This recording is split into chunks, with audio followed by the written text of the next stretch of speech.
level 7 is asking you to start working on the start game function. So if you look in the code, there is a button play and a button replay, and they both are for starting the game.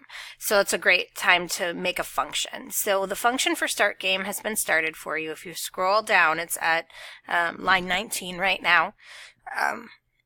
Inside of the function, we're going to move both of the emojis to the top of the screen by setting each one's Y property to 0 and then changing the screen to game.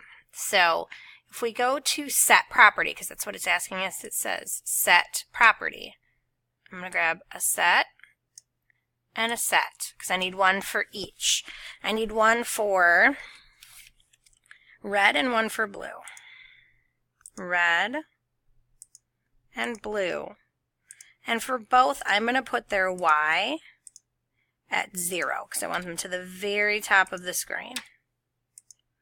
And then I want to switch to the game screen. Switching to game screen is actually pretty easy. You just grab set screen and you choose the screen you want from the drop down. So this would be the game screen.